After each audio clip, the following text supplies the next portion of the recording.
fear is our enemy. Now, we're a resourceful people with a can-do spirit. We can do what we need to do to protect our vulnerable populations from the coronavirus while taking safe, smart steps toward rebuilding Florida's foundation. Now, these steps will be deliberate. It will not be like turning off a switch, but each step will bring us closer to that light at the end of the tunnel.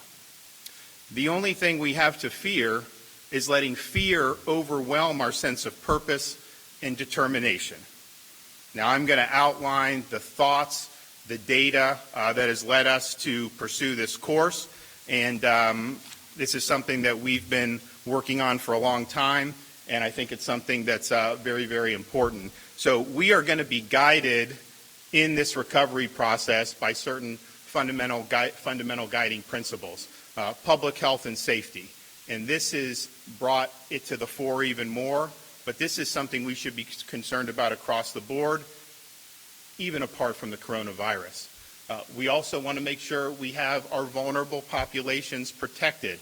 We know that this virus is far more damaging to people who are elderly or who have significant underlying medical conditions.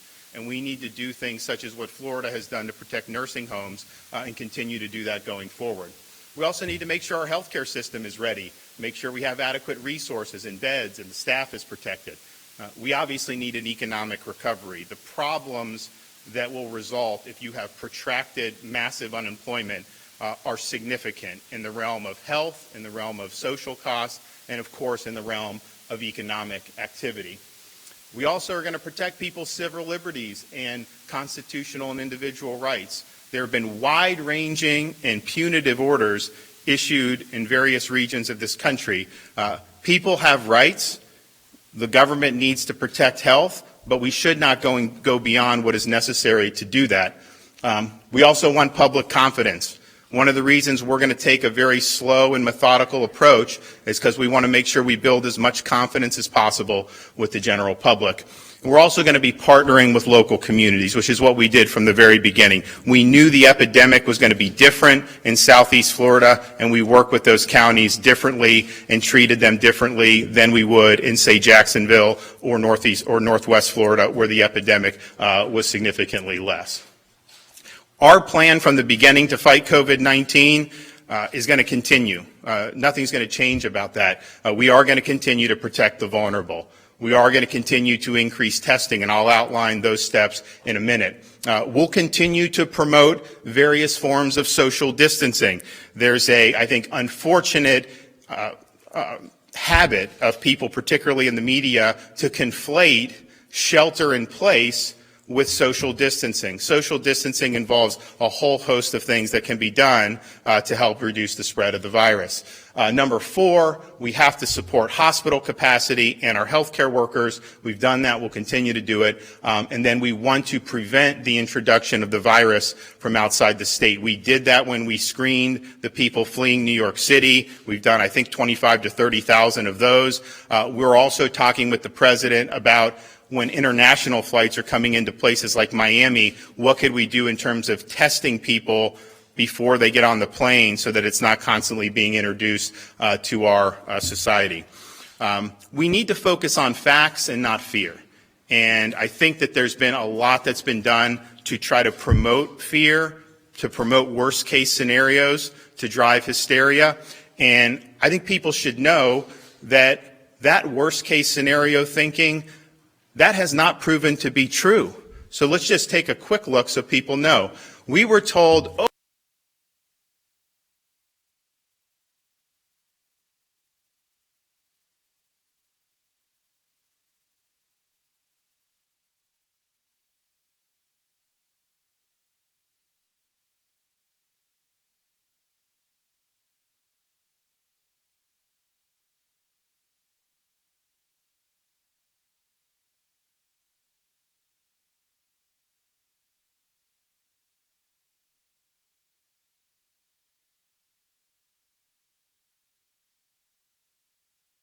well, let's see what ended up happening. Let's look at the tail of the tape. Okay, Italy, hospitalizations per 100,000 versus Florida. worse than Florida there, and that's not even close. What about fatalities? How about fatalities? Again, per 100,000, apples to apples comparison, not even close. So no, Florida was not an Uber Italy at all. We've talked about hospital capacity, and I remember reading that by last week, so this was in March, they said by April 24th, Florida would have 465,000 people hospitalized because of COVID-19. Well, that is something that's really scary, especially when you consider Florida only has 70,000 licensed hospital beds. So if you're predicting that, you're predicting the biggest break of the healthcare system probably in human history. So what ended up happening? So that's the 465,000, way up there for hospitalizations.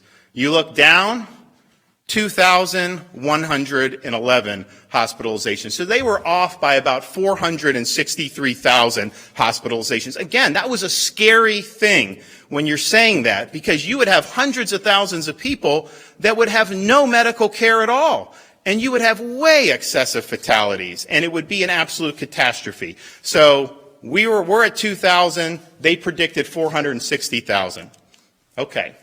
Projections say the state could run out of ICU beds by April 14th. Very scary. If you need to be in intensive care, you need certain types of treatment, and there's no beds available, what's going to happen? Obviously, that's not going to be good. Well, what did happen?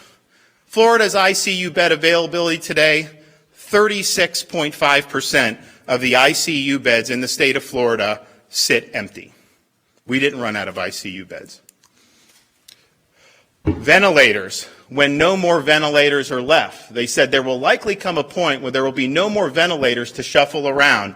And then what happens next? Again, doom and gloom. People are in trouble. They have lung problems because of coronavirus, and there's only 3 ventilators, but you have 10 patients. What happens? That was constantly put out as something that was going to happen. So what did happen?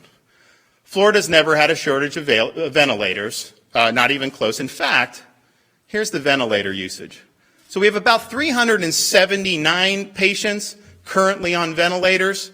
We have 6,300 plus ventilators sitting idle, unused in the state of Florida. Nobody was going without a ventilator. So again, the facts should be more comforting than the fear. Now, this was the famous graph about flattening the curve. The whole reason the country went on mitigation, the reason why Florida took certain steps with mitigation, is because there was a fear that if the virus was able to just run rampant, it would spike infections, it would overwhelm the hospital system, and that would lead to excessive fatalities. And so the goal of reducing the curve was to keep the infections underneath that hospital capacity. That's the reason why we went on what we've done. And as you can see, not only did we not reach hospital capacity, we're far under what hospital capacity is in the state of Florida. There was never a time when there were beds that were needed. And so the curve was flattened, the hospital system held up, and the main reason why we embarked on mitigation, that goal has been satisfied, and not just here, but in many places around the country. So facts should be comforting. We've done much better than everybody said we would do, and we're going to continue to apply fact-based, data-driven approach to the problems that are before us. So when the president and his task force came out with the gating criteria, Florida was in a position where we knew we were going to very likely satisfy the criteria. So here's the criteria we had to go through. I sent what Florida was doing to Dr. Birx. I spoke with her again at the White House. I spoke with the president's team. They agree that Florida is ready to go to phase 1. So they look at the syndromatic, last 2 weeks of syndromatic data. So you look cough-associated admissions, you've seen a big drop since late March into February, and that's pretty consistent with us seeing fewer hospitalizations for COVID-19. And also influenza-like illness visits, obviously, pretty significant drop there since March, and that's been pretty consistent throughout most of the state. They also say look at the number of cases and do you have a declining trend of cases. We do have that. One thing I think is interesting to point out here, if you look at early April when we hit our top caseload on April 3rd, and you look at those dates around there, you kind of go, the beginning of April, and then really for the next probably a week to 10 days, except for that one Sunday, you pretty consistently had at least 1,000 cases, new cases every day. Now, we started to test more there, and so it was kind of a linear increase from the testing increases. But at the same time, if you look in the last maybe 10 to 14 days, you're under 1,000 new cases every single day, except the times where there were backlog data dumps from the labs. And so the one time that we had the 1,200, we got like 23,000 test results that day. So it was the biggest data dump we've had. And so I think we've expanded testing more in the last we're testing more in the last 2 weeks of April than we did in the first two. And yet you're consistently seeing lower numbers in terms of new cases. But that's really not the most important indicator. And the criteria said you look at the new case trend or the positivity rate trend. And the reason why you would do that is the case trend, if you test more, you're going to find more. I mean, we know there's a lot of asymptomatic people out there. So as Florida tests more and more, we will find new cases. That's not necessarily a bad thing. The positivity rate is really significant because that's an indication of how widely this is circulating, how aggressively it's circulating to the community. And you'll look, over the last 2 weeks, we've seen a consistent decrease, average decrease in the positivity rate. The last 4 or 5 days, we've been in the 4.5%, 5%, 6%. Just to put that in perspective, you look at like a New Jersey, I think they're at 40 or 50% of all their tests test positive. Even New York, they've really improved, and they're still, I think, 25 to 30%. So you see way different numbers throughout the country. We were never really that bad. We had some of those days where we were 15, but we kind of were settled into the 10 to 12 to 13%, and a lot of that was driven by Miami-Dade in those early days of late March, early April.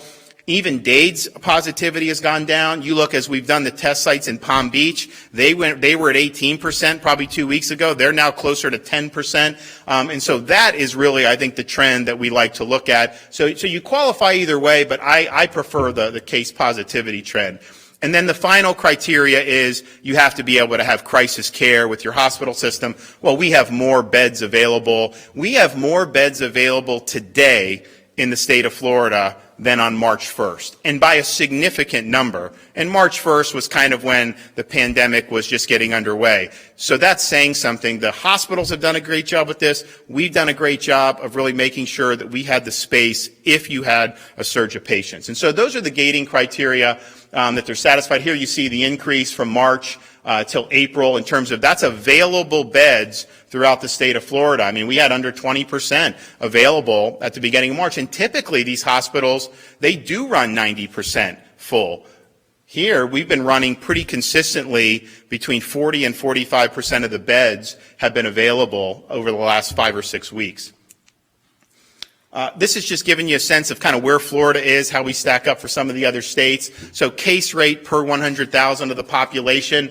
We've tested more frequently than Texas, so I think that's probably one of the reasons they have. I'd say California and us have probably tested somewhat. They tested more now than us, but they're bigger than us. So I think we're probably pretty similar, and then you look how that would change for other states. So because we have a low positivity rate, even as we've expanded testing, we haven't seen an explosion of new cases, which is a good thing. Hospitalizations per 100,000, again, you look where Florida is through all this other stuff. I can tell you, if we had 464,000, like they said, that number would be like 500, not 9.8. So we've not had huge. I think our hospitalization rate is somewhere about 6% of everyone that tests positive. Most people were forecasting originally you'd have a 10 to 13% hospitalization rate. So the hospitalization rate's gone down. Actually, our positive tests, you started to see more in the younger population as a percent. And when they're doing that, they're much less likely to get hospitalized if they're under 50. Of course, if they don't have a significant condition, it's very, very low. There's some ICU hospitalizations, which is very important. ICU beds, that's the critical care that you need. We're low on that comparative. This is interesting. we're moving forward to phase one. We're going to treat Southeast Florida differently. I think they can get to phase one because I do think they're declining. But you look at some of the other major metro areas, Orlando, Jacksonville, Tampa, and look at those numbers compared to some of the other states throughout the country.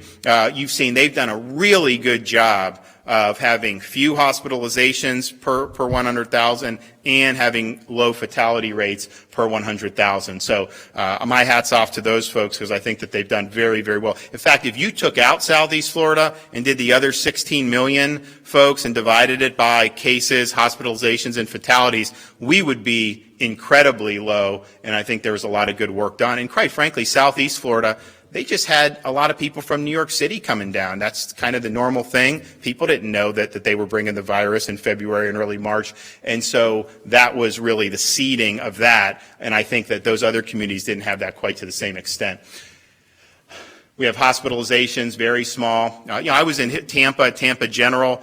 I think they had 37 people hospitalized for COVID in the county. County's like 1.4, 1.5 million people.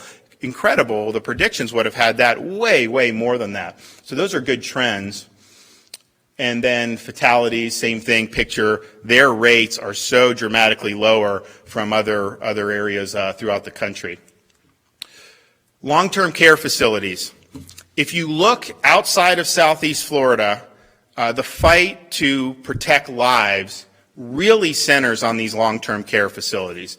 We've done a lot. I was able to go up to the White House and work with the president on some issues for Florida, but they were impressed with what we've done, wanted me to give a little presentation, so we did do that, and we were very proactive from the beginning, not just in limiting access, making sure the staff had to be screened for fever and sickness before they went in, but also sending people who knew about infection control, who could ascertain the needs of each facility. And now we have National Guard going out and doing testing at these places, which is just fantastic. And then Jared Moskowitz, our emergency management director, he's pushed out 7 million masks just to long-term care facilities, 1 million gloves, 500,000 face shields, all these different things so that the workers are protected and that they're not infecting the residents. Now, it's a very tough issue because you can have asymptomatic staff go in there and they can spread it to the other staff, and this thing just spreads like wildfire when that happens.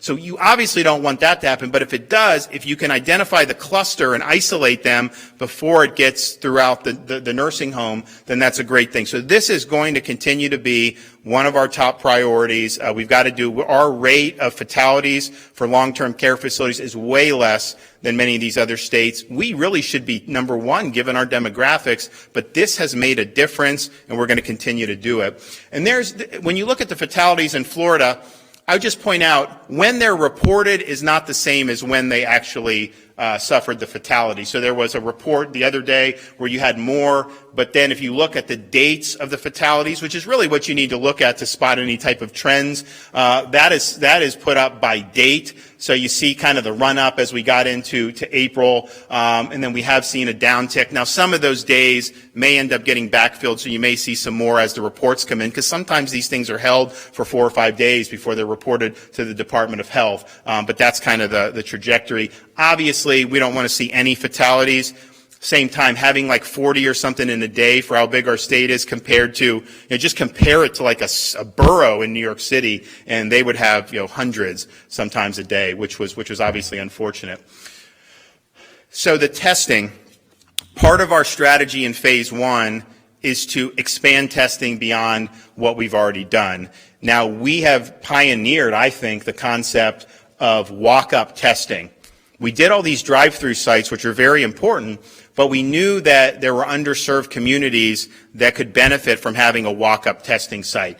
So we have a number of them across the state: Broward, Duval, Hillsborough, Leon, Palm Beach County, and we have kind of a revolving one in Orange County, which is great. We have new ones coming online in Miami-Dade, in Riviera Beach, and then in Collier County, in Immokalee, which is an underserved community. So you're going to actually have that in Immokalee. People will be able to walk up and be able to do it. So there will be there'll be like 11 of these things throughout the state. That's bringing testing to people who may not be seeking out the testing. The drive-through sites are great, but we can't force anyone to do it. They either go or they don't. So these walk-up sites are really important, and we want to be able to spot trends in some of the underserved communities because, one, you can maybe isolate that, but then, two, obviously be able to have the appropriate medical care. So that's already done. This is a concept we rolled out about 2 weeks ago. They've already done 6,300, and they're doing many more every day. So we really appreciate the folks who are working so hard on that.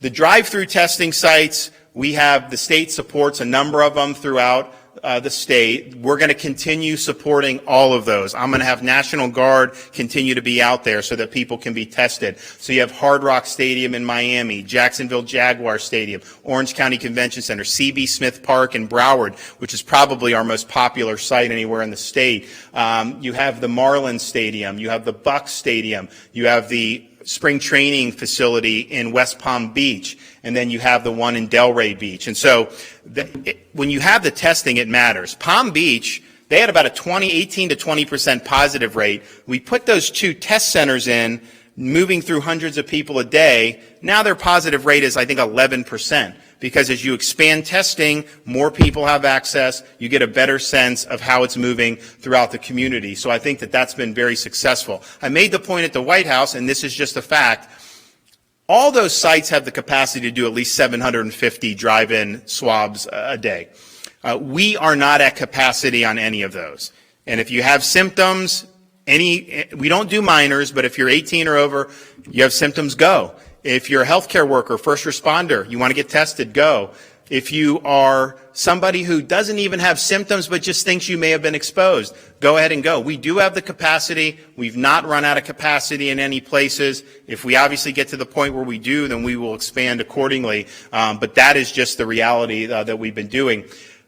In phase 1, we want to even do more sites, though.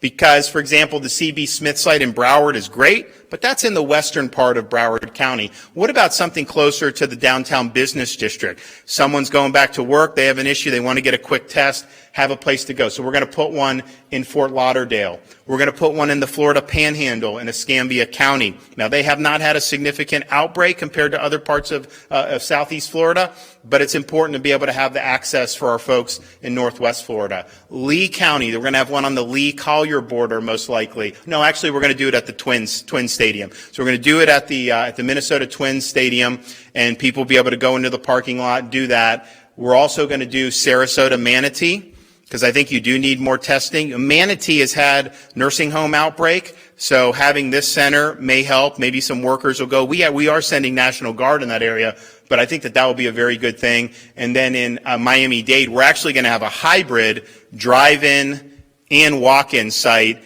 at the Miami Beach Convention Center. So the people that want to walk up can go on one side of the building, people that want to drive can go on the other side of the building. So all of these will have the capacity to probably do at least 750 tests a day. And because we have the high throughput lab contracts, everything that comes through there, we can send to those. Some of the hospitals are involved in this, and they test themselves and get good results. So all of that is on the table, and we think that that's very important as we move forward. Now, more labs. So this is really exciting. We've been able to procure an RV that has a mobile lab inside of it. So we're going to be able to take this mobile lab in the RV, drive it to different parts of Florida, and then we have a 45-minute test. I was working at the White House. I was working with Jared Kushner. We've got it set up. We're going to have 15,000 of these tests. We're going to be able to do 3,500 a week. So you can go to a nursing home. You can have all the staff come get tested, put it in the cartridges, the residents, and you get an answer within an hour. So you would talk about identifying an outbreak and then keeping the cluster contained. This is going to be a huge tool for us. So we think we're going to be using it for healthcare workers, for nursing homes, and some of our high-risk areas. But that concept of really having a mobile site, because it's one thing to have the National Guard go and swab the people, they still got to send it to a lab. We're not only bringing the swabs, we're bringing the lab to them so that we can get them very quick results. So we hope to have that by the beginning of the week and start debuting that very, very soon. But to do 3,500 a week of spot tests particularly in long-term care facilities, that is going to be a huge, huge boon for our effort to prevent this thing from really getting in those facilities. Contact tracing. You're starting to hear a lot about it. Very few people were talking about it at the beginning of this, but I can tell you the state of Florida Department of Health and our county health departments have been doing this the entire time. And in fact, I think one of the reasons why the outbreak hasn't been as significant outside of Southeast Florida is because they were doing the really tough work to contact trace, isolate the people that test positive, and then identify people who are in the contacts who may develop symptoms. They've been doing this religiously this whole time. And this is going to be a way that if you're in a situation, we don't know what's going to happen the further down we go to this. But if you see an outbreak starting to develop, you identify the person that tests positive, trace their contacts, and it's kind of like putting a puzzle together. You do it, and then you're able to hopefully contain it, at least somewhat. Sometimes entirely you can do it through contact tracing. So we've added a bunch of epidemiologists through this because we knew it was going to be important. We have some of the students from the various medical or public health schools, and we're probably going to add even more if circumstances warrant that. So the contact tracing is going to continue in the state of Florida. It was always part of our strategy. Very few people were talking about it because I just don't think that they quite understood what was going on at the time. But this saved a lot of spread, particularly in communities that didn't have the widespread transmission like you saw in Dade and Broward. Okay, so what is phase one? Phase one for us. Now, when we were going about this, I received input from physicians, healthcare executives, small business owners, elected officials, unemployed Floridians who are hurting, small law enforcement. We had a task force that convened that got a lot of ideas together and submitted to me. There's a report that I've now read, that I've incorporated some of the recommendations, not all, but some, into what we're going to do today. We're going to put that out publicly for you all sometime, I think today or tomorrow morning, and you'll be able to see that report. So this was something where we really wanted to get it right. I would have liked to have announced what we were doing 2 weeks ago if I could, but I wanted the data, I wanted the facts. I've been able to consult with some of the top physicians in the state of Florida. Some of these are in some of the best hospitals in the world about the outbreak, about where they see this going, and about the next steps that needed to be taken. And so that advice from physicians and the input was very, very important in what I decided to do. Okay, so here's phase one. This really tracks what the president put out for phase one. The schools, since they are in distance learning, are going to remain in distance learning. We are not, of course, going to allow visitors to these long-term care facilities. I am willing to reevaluate that if we have enough rapid tests where someone could come and test, and if they test negative and they want to go see one of their parents, then maybe you let them in. But it's going to require that capacity before we relax that. Maybe if somebody takes the antibodies test as well, then they would be able to go. Shutting down the visitation, we had to do it because we didn't want to have an outbreak, but it's tough. You have people there that don't have human contact with their family, and this has been going on now for almost 2 months. So if there's ways that we can do it safely, I would certainly revisit it. I think the main changes that you're going to see are the elective surgeries are able to resume, and that's going to take place statewide. People talk about elective surgeries as if it's something like cosmetic surgery or something that doesn't need to happen. Elective in most cases just means it's elective exactly when you schedule it, but it's usually something you need to get done. So I want that to be turned back on. The requirements of that is that the hospitals represent, they're going to continue to maintain a surge capacity if we see an uptick in COVID, that they have adequate PPE and aren't going to rely on the state for that, and that they're willing, able to proactively work with the long-term care facilities and nursing homes in their communities to be able to prevent outbreaks. And I think they're all going to be willing to do that. The president's guidelines talked about, quote, large venues, and they mentioned restaurants, movie theaters, and churches. Now, I never closed churches. We relied on voluntary social distancing. I've declined to go for movie theaters now. I just think it's practically difficult to do the social distancing. Indoor environments, I think, are more likely for transmission. So even though you could have done that in phase one, I think prudence dictates that we go a little slow on that. The restaurants, what we're going to do is allow outdoor seating with social distancing, so you need to have at least 6 feet apart from the tables. And then indoors, they can do 25% capacity with the CDC recommended spacing. I think that outdoor transmission, as far as we've seen, has been more difficult than the indoor climate-controlled transition. And so I think being outside, if you're 6 feet away, to me, that would not be any more risky than going to Costco or some of the things that Floridians have been doing throughout this whole time. So I think it's a way to give people, and maybe may even reduce density in some of these grocery stores. I mean, you have some of these things are really, really packed. So maybe it'll reduce some density there by giving people another option. And then obviously, we want these folks to be able to get back in business if they can do it safely. And I was convinced that this is safe. I had some medical folks recommend the outdoors to me, and they thought that made more sense. And so we're doing that. Some people, the task force recommended 50% capacity inside. I think we'll start with 25 with the outdoor and then see how it goes. Retail can go for indoor. Now, we have had a lot of retail open. I mean, Home Depot, all this. I was in Broward the other day. They're all lined up with their face masks 6 feet apart outside. Some people come out the store, the new people go in. So there's a lot of process being done already on that. The rest of the retail, other retail, was never closed down on any of the orders I did. People would do curbside delivery. They would do phone orders. But the essential activity was not considered going into a store and congregating for retail unless the retail was deemed essential business. We're now relaxing that. We're allowing the 25% indoor so they can continue doing the curbside, everything they've been doing, now have a 25% indoor, have to follow the CDC recommendations for social distancing. We're not going to change the bars, and that was recommended not to change the bars. They said you could do the gyms in phase 1. I'm going to look to see what some other states, how they've done it, what the results are. I do want people to be able to get into gyms, and if I get some guidelines that make sense and I see other states have done it and it's been okay, then we'll obviously reevaluate that. And I would say the same with some of the personal services like the hairdressers. A lot of these folks are small business folks. They have been able to sell a lot of their products on curbside, but this was something that was not considered essential business or activity to have the face-to-face close contact. I think there may be ways, we've gotten ideas about how you can do it to make it low risk. I'm going to look to see what happens in other states, but for now, phase 1 is not going to include that. Phase 1 in terms of our vulnerable populations, and we've been messaging this really since early March. If you're 65 and up, if you have a significant underlying condition, you need to avoid crowds, avoid close contact with people outside your household, and stay home as much as you can.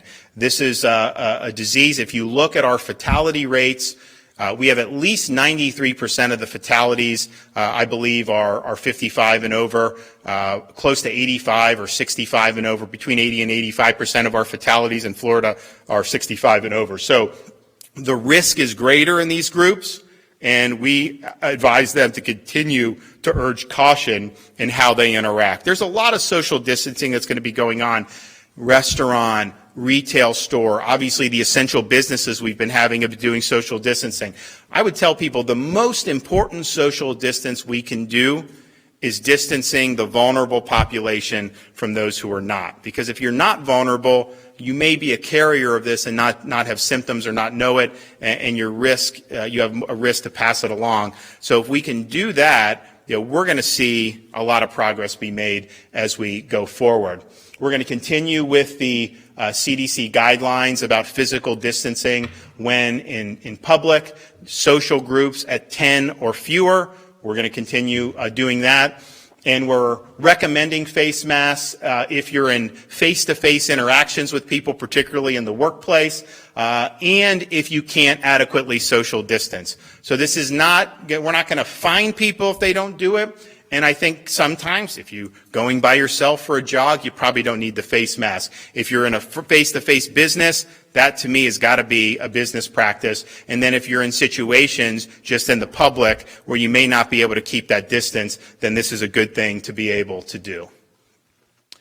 Florida's next steps. We are going to be data-driven. We're going to focus on the facts. The things that we're going to look at to go to phase 2, are going to be the things that brought us to do mitigation in the first place, primarily hospital capacity and hospital resources. If we start seeing cases where more and more people are going into the hospital and we think that it might be a surge that they can't handle, that is going to be something that we are going to look at, and that is going to be something that we're obviously going to have to take into account. As long as there's continued availability, as long as we're not seeing a flood of people into the hospital, that obviously is going to be good progress. We are also going to continue to look at the rate of positivity for our tests. What's going to happen is you saw all the expanded capacity that we're going to have. We think we'll be able to do 30 to 40,000 tests a day. I don't know if the demand's there for that, but we think we'll have the capacity to do that on day one when we get into next week.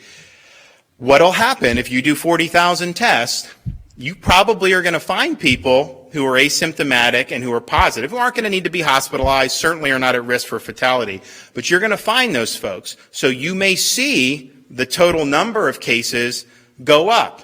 You may see out of 40,000, you may see 2,000. We've never had 2,000 new Florida cases. You may see that. People will probably write that cases are, quote, spiking. That's not a good way to look at it. I mean, these are cases that are there. We're identifying it with aggressive testing.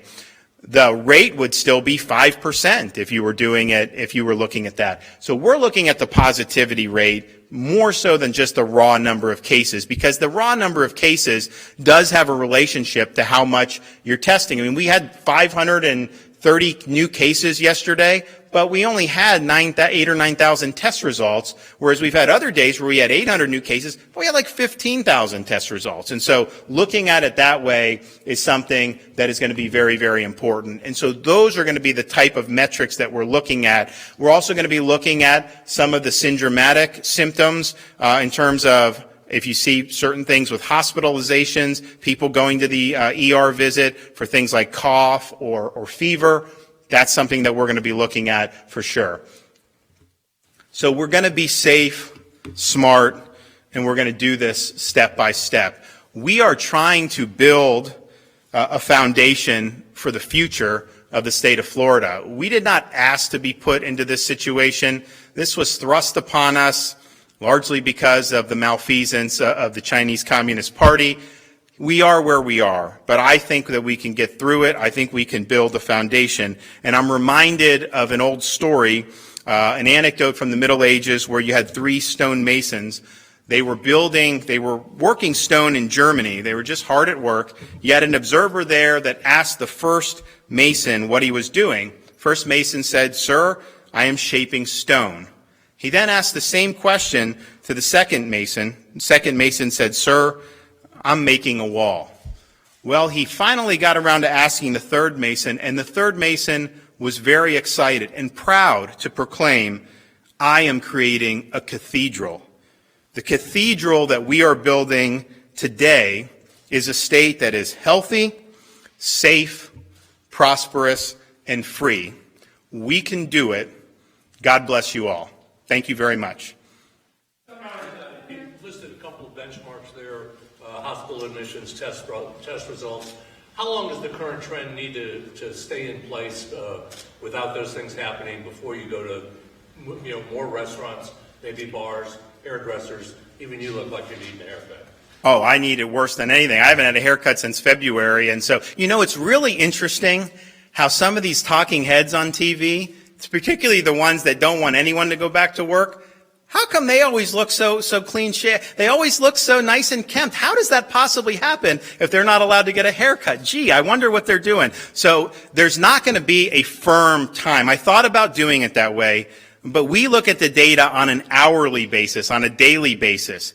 My hope would be each phase we're thinking about weeks. We're not thinking about months. If we're making progress, we need to continue to put people back to work in a safe, smart, and step-by-step way, but it's going to be data-driven. We also have, because we have 50 states, laboratories of democracy, we're going to be able to look to see, there's some states that have done it a little different than we have. There's some states, I think I deliberately erred on the side of taking measured steps, kind of even a baby step to return to not normal where we were, but to start us on the road to a brighter day. And I think that that's the right approach. There's some other folks that were way more aggressive. There's some other states that probably aren't going to do anything for another 2 months. I'm not sure that that's going to work out well, but I think that's what they're going to do. So we're going to be doing it every day, every hour, watching this, talking with folks.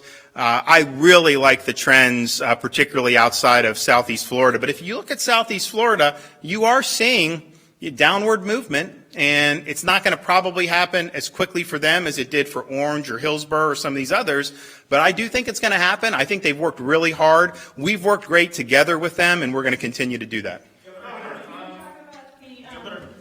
Governor, correct me if I'm wrong, but it sounded almost like you're choking up a little bit when you talked about how Mamie hasn't been held by her grandparents. Have you had private moments through this where you have shed tears over what's going on in our state, our country? Brennan, it's been very difficult for a lot of people, including me. The stuff we look at who gets infected. That stinks to get infected with this thing. Now, most people, the vast majority have recovered, not even close, which is a good thing. Someone ends up in the hospital. That's not good. I know some people that had serious hospital stays, fortunately pulled through. And of course, we have people who don't make it, which is very, very sad. I think we were consumed with that for so much of this. But I think probably, since she was born and just in the last couple of weeks, it's occurred to me, none of my family has seen her. She's not been held by a single person in any of our families. My wife and kids, they have not left the house since February except to give birth. We've not just gone to a park as a family. We've not just gone and had lunch somewhere as a family. And so the little things that I think have changed has really had an impression on me. I think about kids not being able to compete in sports. I think about the things that families used to do and take for granted. Those are moments that you just can't get back. And that's one of the reasons why I'm convinced that we can take this step. We'll be smart. We'll be safe. We'll do it step by step. But we should have hope. We're very resourceful. We're very innovative. We can get this done. It's not going to happen overnight. If there was some magic thing I could flip the switch and say everything's fine, I would do it. Trust me. It just doesn't work that way. But we need to get there. And I'd like to be able to get in a situation where her grandparents can come see her. What does phase 2 look like, what does phase 2 look like, and how many phases are there? So there are 3 phases according to the White House's guidance. I think we're gonna use that as our roadmap. Now, I departed from that on the movie theaters. We're not going to do movie theaters. They said you could do it.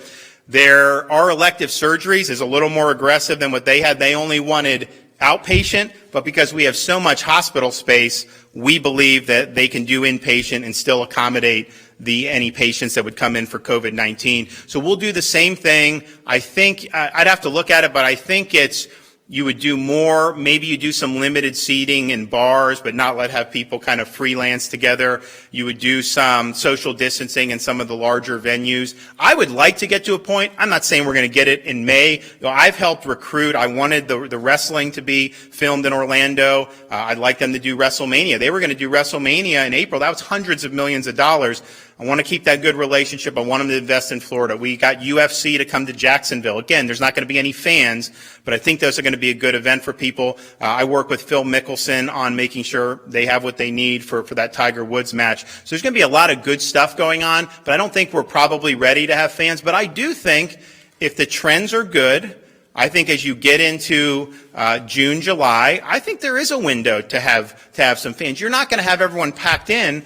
But man, in 90-degree weather in the state of Florida, if you're out there and someone's 10 feet away from you and you want to watch a ball game or something, you may be able to do that. So this is something that we're just going to have to do. We're going to be driven by the facts, driven by the data.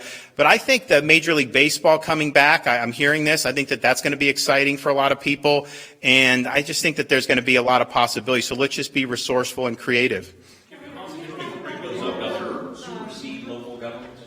So we are accepting Dade, Broward, and Palm Beach, but that is not, we consulted with them on this. This is kind of the direction they want to go. They just did a big announcement. I think yesterday was the day where their parks and marinas and golf courses were open. They were the only ones that didn't have a lot of that open. We had a lot of people. I mean, they've had golf. They've been doing boating and stuff. And I'm not seeing any outbreaks tied to playing golf. I think it was the right decision to give people outlets and give them the ability to do some of those things. So we left them out. The rest applies statewide. Because of the numbers in all these other places, I'd find it hard that a local government could go against the advice of the best doctors in the state of Florida. When I'm sitting there at Cleveland Clinic, when I'm sitting there at Orlando Health, when I'm there at Tampa General, and all these renowned physicians are saying, we've passed the peak, we're ready for the next step. To have some local official do it, you're going against medical judgment, you're going against what would be good for the economy, you're going against freedom from your kids. So I don't think that's going to happen. So we just did it, and we'll see how it works. But rate goes up in phase one. And if the what goes up? If the positivity rate goes up in phase one, if you have more cases, at what point do you begin to reassess the situation around the state? Do you say we're going to go back to a lockdown if the cases go up to maybe 15 or 20% again? Well, look, so if they went up to 20%, that we've never had 20%, even when we were just testing in the hospitals. So you were at the beginning really only testing the people who were really sick and ended up in the hospital. We still didn't have that. So I don't think that that's likely. But for me to reevaluate any of these steps, I would have to be convinced that those steps are causing the change in positivity. And sometimes there's these connections that get thrown out. I mean, people were so upset, and they're not in Florida, but throughout, about Jacksonville mayor, who's doing a great job, allowing people to walk on the beach 2 weeks ago. Okay, they said this was going to bring the world down. Have you looked how many cases Duval County has had in the last few days? They got 1 million people in that county.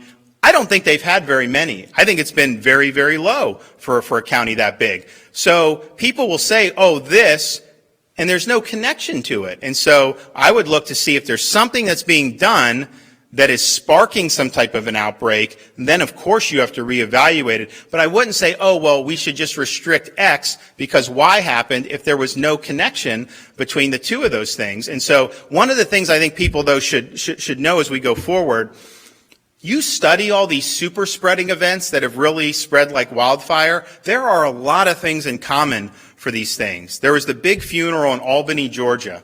You had a super spreader, and a funeral is, you're going to be in close contact with people. You're going to be hugging, kissing. It's emotional. You're crying, all these different things.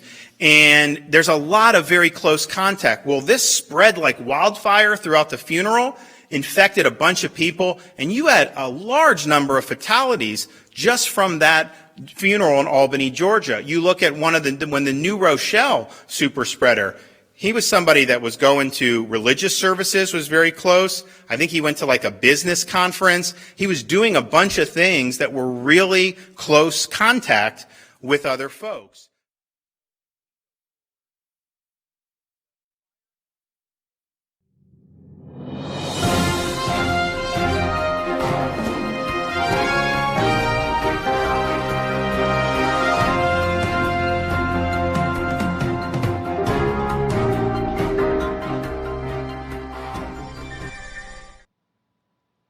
And, all right, we're going to be breaking from Governor DeSantis's reopening of Florida.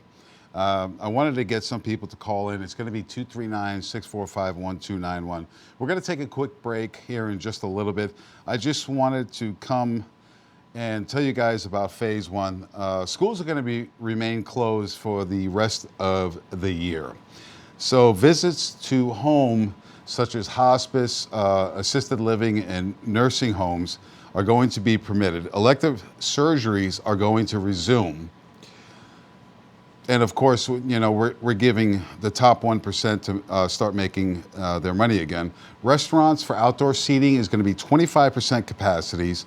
And here's the biggest part, guys, because I know a lot of people in all these industries.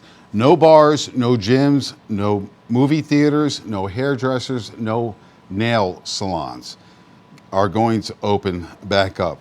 And the last thing Governor DeSantis said was face masks are going to be recommended by the CDC guidelines, which means they are recommended, they are not law under executive order. Okay, guys, we're going to be right back. We're going to go right back to Governor DeSantis right now, and we're going to watch the rest of what he's doing. And if you guys want to call in, especially hairstylists, nail techs, estheticians, bars, bartenders, bar owners, general managers, restaurants, and just to let you know right now, if a restaurant who serves alcohol serves more than 51% food versus 49% alcohol, they can reopen with 25% capacity on outdoor seating. And we're going to come up with more news with what the indoor seating is. And what I'm getting right now from Governor DeSantis is indoor seating has to be 6 feet apart. So if you have a table of 4 and you're seating next to another table, that means you have to be 6 feet apart. So we're going to come back right there. Let's go back to Governor DeSantis right now, and we'll see you guys in just a second. I want to get Southeast Florida on the board, and I want to be able to get them in a situation. They're close. And I'll tell you, the leadership, they've done great leadership. The administrators in Broward, Palm Beach, the mayors, Mayor Jimenez, we work very closely together. He's had a lot on his plate. I mean, he's effectively like a governor in many ways because they got almost 3 million people there. That's bigger than a lot of states in the plains. And so we're doing that. I think we're going to be able to get them there relatively soon, but that's going to be a collaborative process. And I think we're better when we do bottom up, when we work together. I think that's probably the best way. But Dade, Broward, and Palm Beach are very important to Florida's future. They were all doing so well before this happened. You drive in Miami, you couldn't move 10 feet without seeing a crane somewhere. I mean, it was unbelievable. You look at all the business that was going into Broward. We had the Spirit Airlines, all these other great things. Of course, Palm Beach has a lot to offer as we're seeing huge amounts of wealth going down there. So we want to get them going. I think we have a good path to do it, but it's going to be on a little bit different timetable than the rest of the state. I'm going to go home and see my family, but God bless you guys. Thank you. Stay tuned on that. You'll get something soon.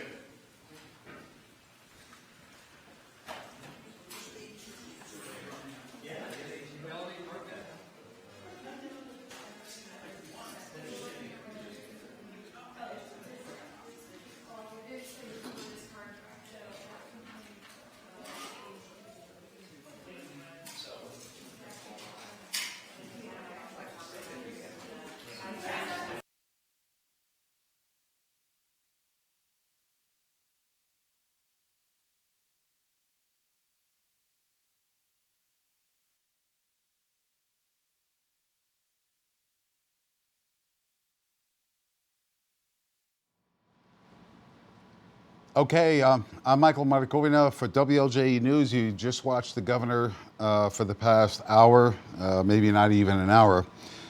So we're going to take a musical break, and I would love to hear from the public and public opinion right now, whether through comments on Facebook, if you're watching me on Facebook, through WLJE.net, or on YouTube, or there are many platforms that we broadcast on. But if you want to call in, I want to hear the opinions from the citizens, our Floridians, on what you thought about what Governor DeSantis just said.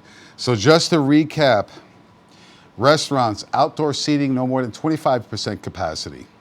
If you're a restaurant and you still serve alcohol, you have to serve more than 51% food in order to reopen.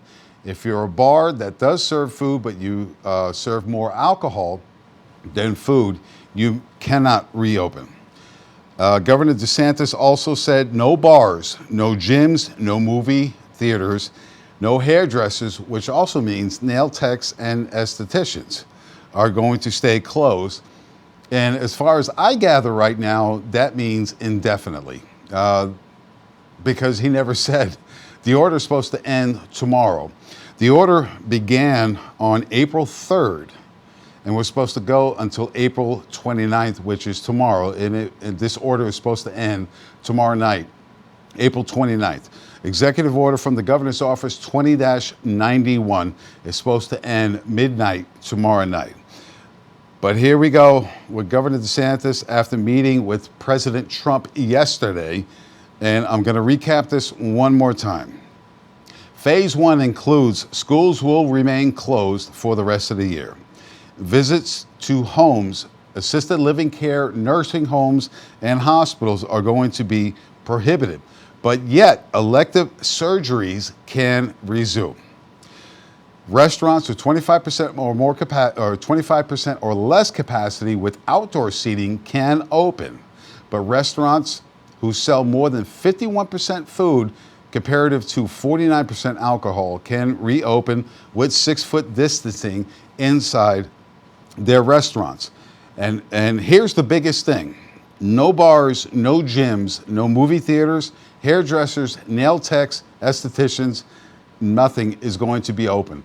We had reports earlier last week that the hair salons and the nail techs and the estheticians were going to be able to go back to work with one client in one chair, one hairdresser behind that client with nobody in the waiting room.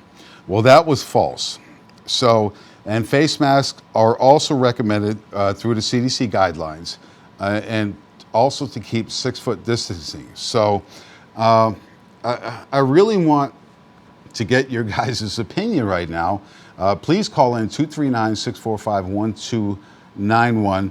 We're going to take an extended musical break. Governor DeSantis has just left the state capitol in Tallahassee, and we need the telephone calls to come in and all the comments to start coming in. We're going to broadcast this, and we're going to stay with this to get everybody's opinion on what's going on with this pandemic. And I'm flabbergasted right now. I did not think that he was going to limit what's going on right now. So the top 1% with elective surgeries, construction, and what he considered essential businesses. And I will go through Executive Order 20-91 when we come back after this break.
everybody, back to WLJE News. I'm Michael Markovina, reporting the news as it comes. You guys have just seen Governor DeSantis give his phase 1 for reopening the state of Florida.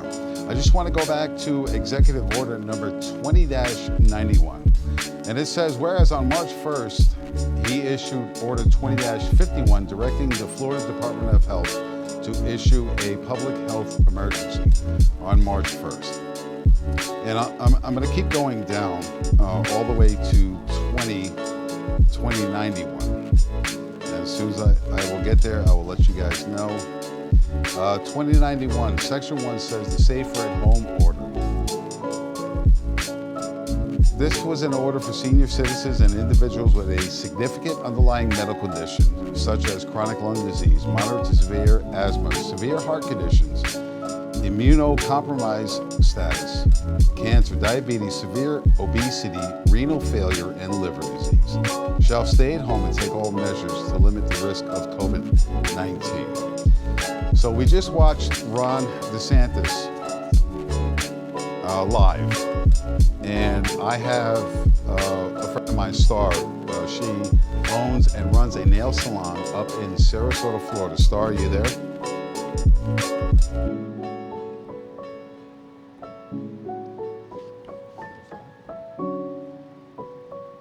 All right, we're waiting for Star to come on the phone right now.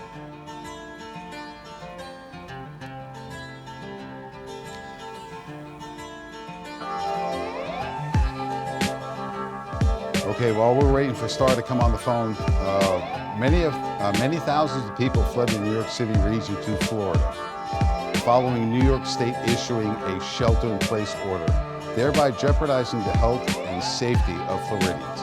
I do agree with that one because a lot of people, not only from other states within the United States, had come to Florida, but people outside this country had come to Florida. So on March 27th, he issued Executive Order 20-86, requiring all individuals that drive into Florida from states with substantial community spread to self-isolate in Florida for 14 days or the duration of their trip, whichever is shorter. So people coming from other states into Florida to vacation, and now we're talking about at the beginning of March, from March 1st through March 16th, when Governor DeSantis decided to close all the bars and restaurants, people coming into the state should self-quarantine.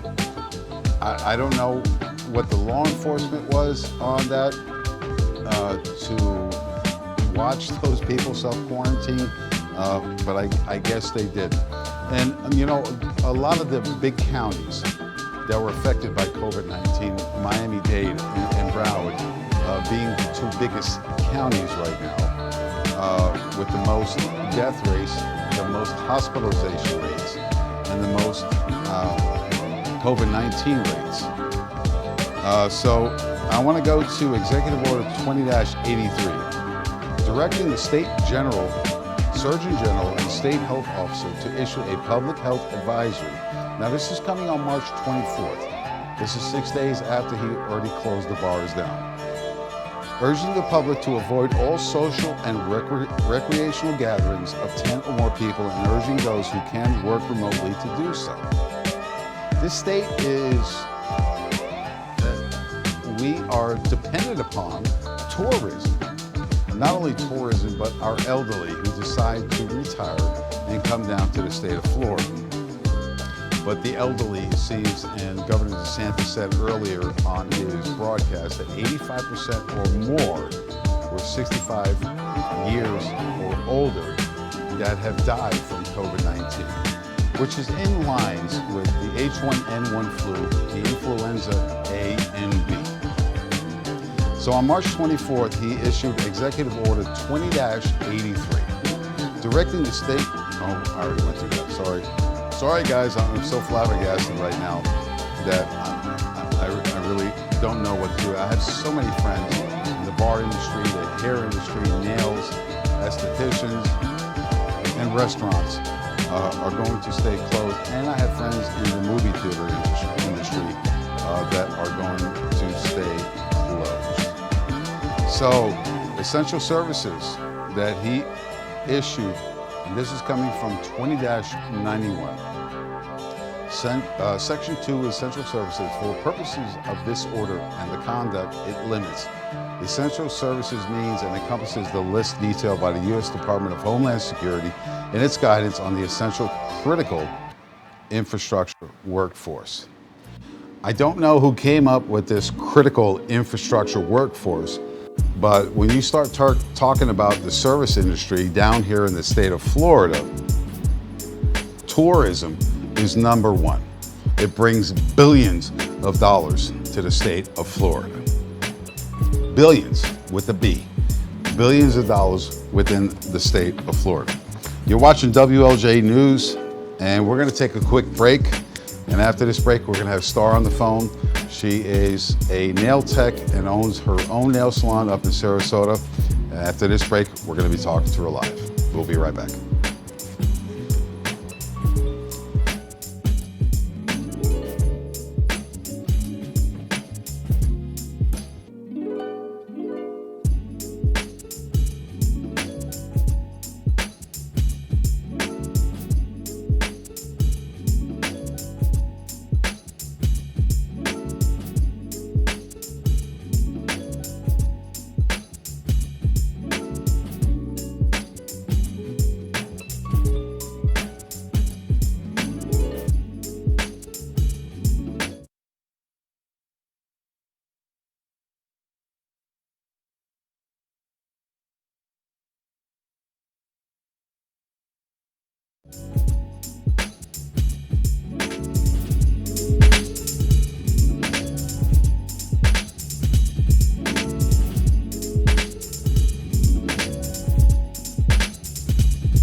Welcome back to WLJE News. I'm Michael Marticorina reporting.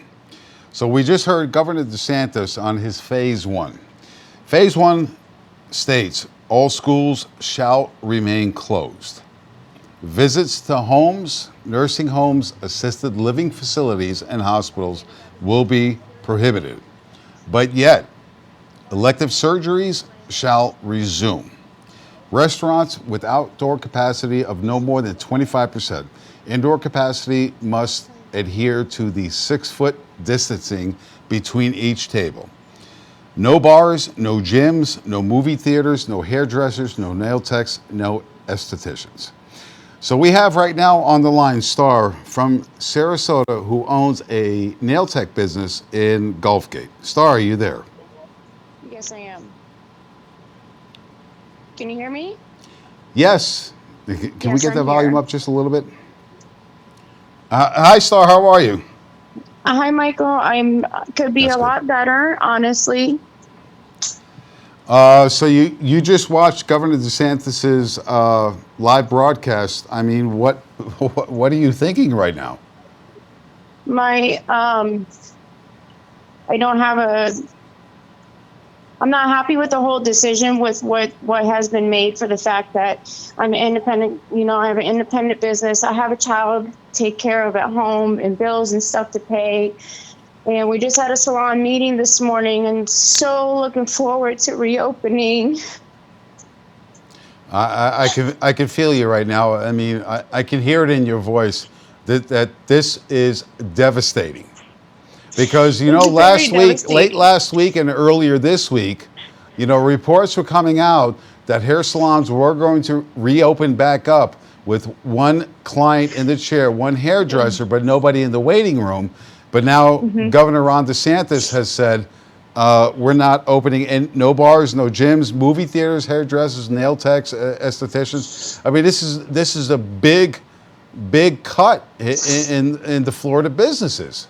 Yes, it is. It's a big cut, and there's no funding for us. There is no funding, so it's extremely upsetting and devastating to me as if I heard about it not too long ago, and it's a hard swallow to pill. It's a hard pill to swallow at the moment. I can totally understand. You know what? I don't understand.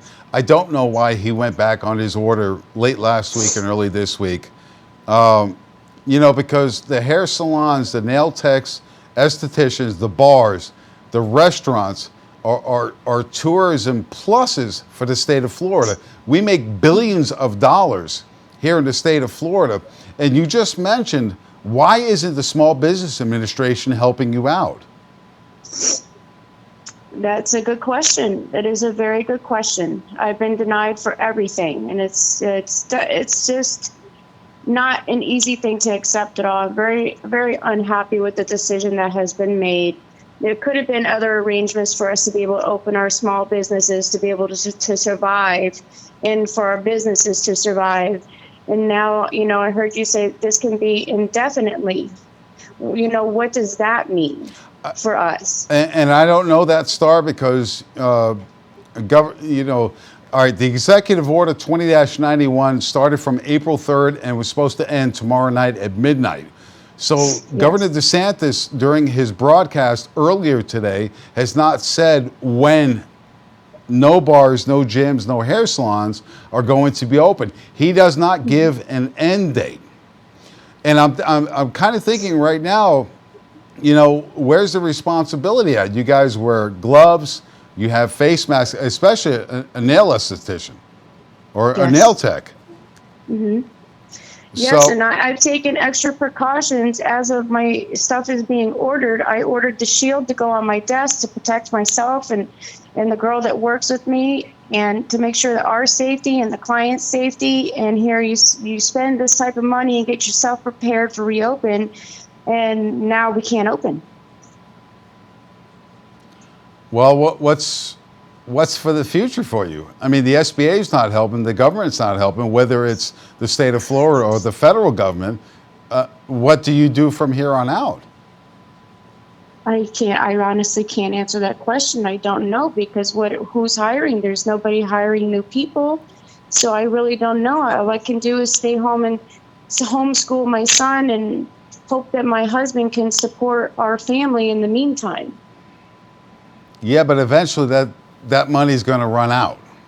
Yes, it is going to run out very quickly. So we need to start talking to the governor of the state of Florida and the president of the United States to start helping out small businesses. I know the PPP program just came out this past Monday, it was passed. And I believe it was another $309 billion for payroll protection. Unfortunately, for Star, she's an independent contractor. She runs her own business with no employees. So, and I'm talking to Governor DeSantis right now and President Trump, where's the relief come to small business owners that have no employees? They're considered independent contractors. They file a 1099 miscellaneous every year. Where does this come from? We're going to take a quick break. Star, thank you so much for calling in. We're going to take a quick break. We'll see if we can get some other people on the line.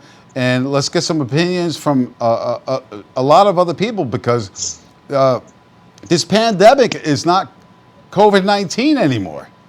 No. This pandemic is the people that are going out of business and the people that can't make their bills anymore. You're watching WLJ News. I'm Michael Markovina. We're going to be right back after this message.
like to welcome everybody back to WLJ News. I'm Michael Markovina reporting right now. As everybody has seen, hopefully everybody has seen Governor DeSantis's report on phase one of reopening the state of Florida.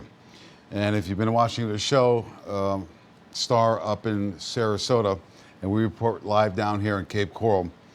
She's a nail tech, and some damaging news to her. And not only to her, but to a lot of people that are in the retail industry and a lot of business owners that self-employed themselves. This is what I'm not understanding, because there's no relief from sole proprietors. No relief whatsoever. We have a caller on the phone. We're going to hold off on that. I just want to read something really quick. And this is coming from Miami-Dade County Emergency Order 07-20. Whereas on March 19, 2020, the county mayor issued Emergency Order 0720. Emergency Order 0720 directed the closure of all non-essential retail and commercial establishments and included a list of essential businesses that may still operate. And if this is in any concurrence with the governor's order 20-91, you'll have to go to the Homeland Security website for essential and non-essential businesses. And he goes, and the mayor of Miami-Dade County, I can see it. I can see a signature, but I don't know the name. Britton, can you look up the name of the mayor of Miami-Dade? So he goes, whereas hotels, motels, other commercial lodging establishments, and temporary vacation rentals provide essential business services during emergencies. Hotels, motels, and vacation rentals are still open.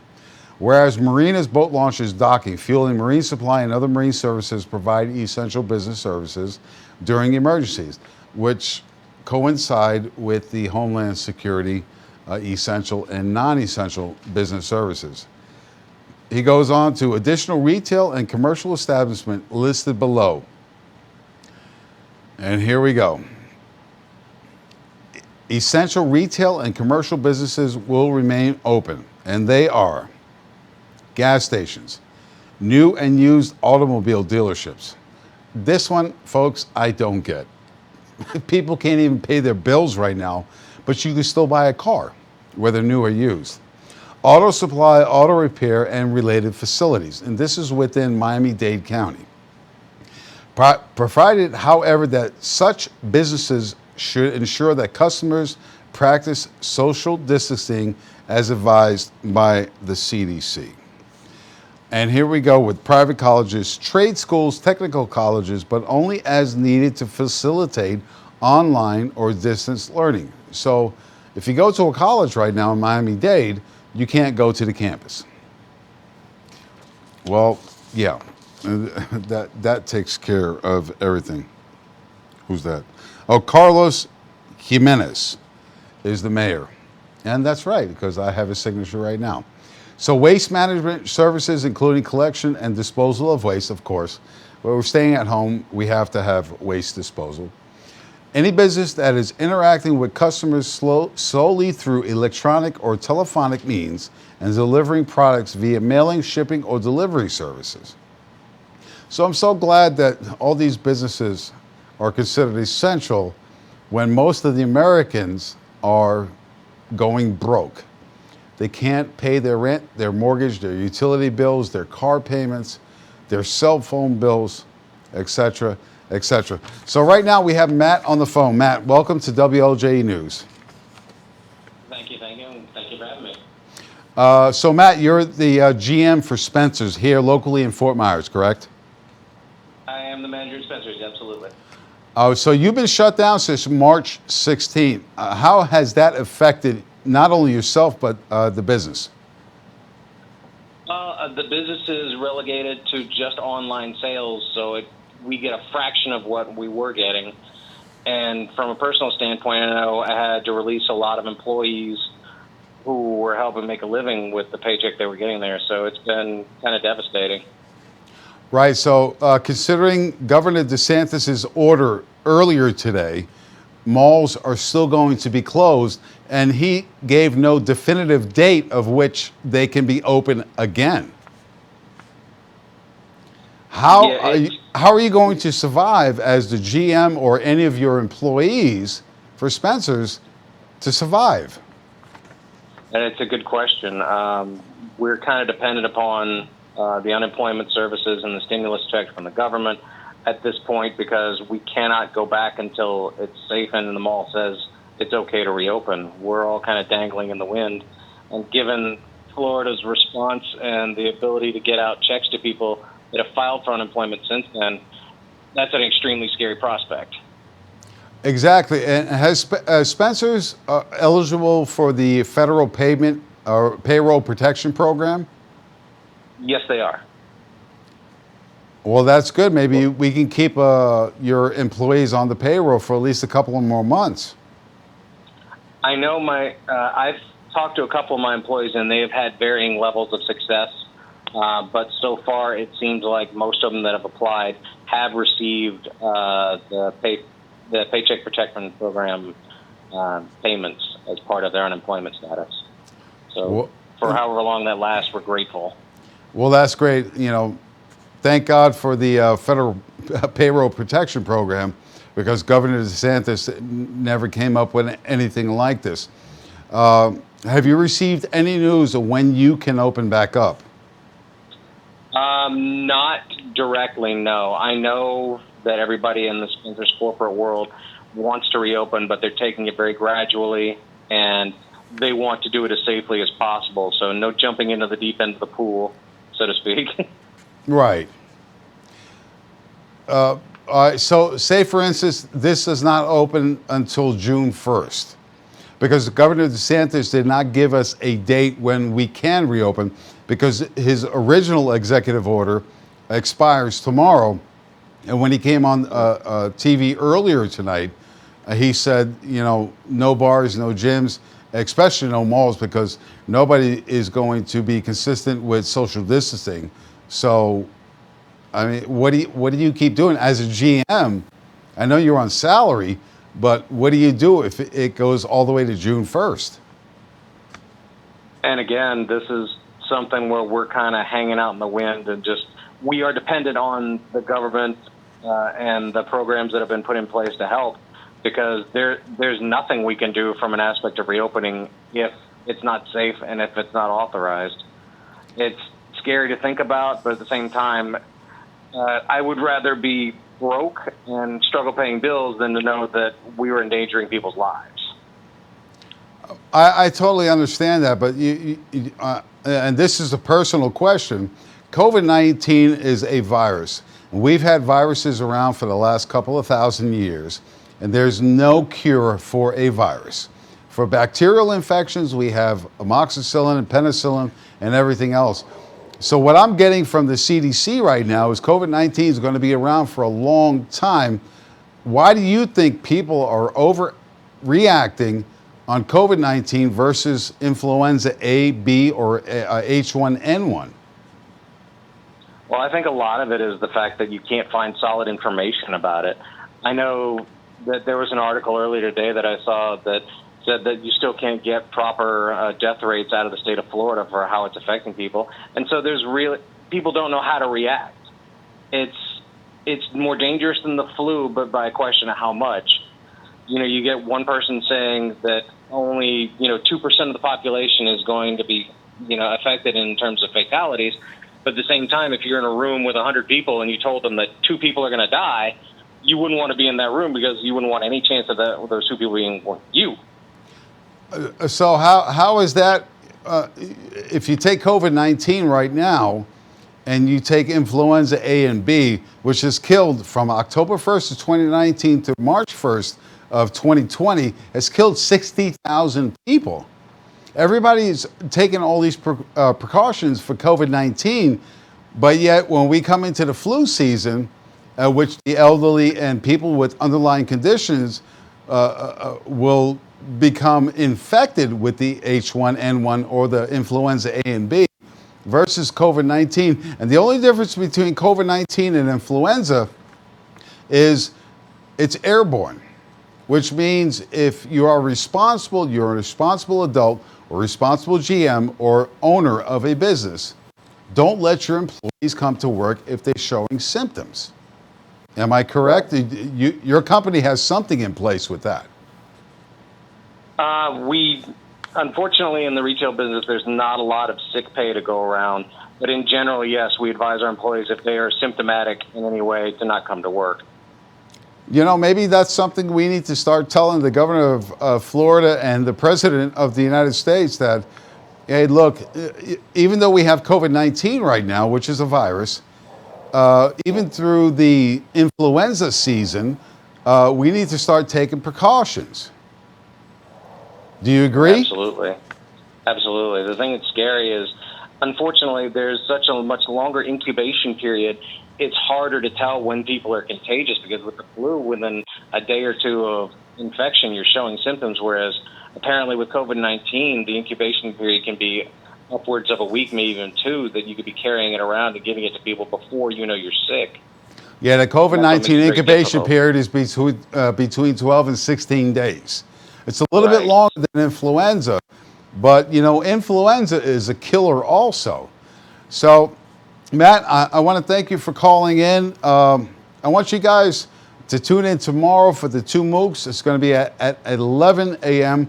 We got a couple of special guests coming into the studio to talk about what Governor DeSantis talked about earlier today, how it affects their business.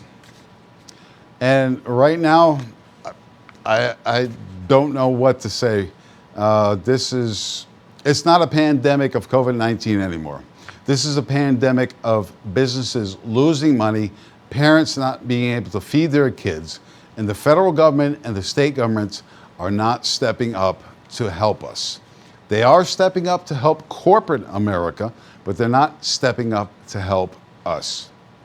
The small people, the people that make these businesses run, especially in the state of Florida. State of Florida, the tourism is billions and billions of dollars. I don't think Governor DeSantis has reflected on this, and he has not during his broadcast earlier, but this is a tourism state. Charter captains, to rent a bicycle, to rent a car, to come into the state of Florida from other states, to go to Orlando, to go to Disneyland, to go to Universal. I mean, the list can go on and on and on and on. I'm Michael Martikova reporting for WLJE News. Please stay tuned tomorrow at 11 a.m. for the two MOOCs, and we're going to get down and dirty tomorrow. I wish you guys all safe health, safe distancing, and we'll see you tomorrow at 11 a.m.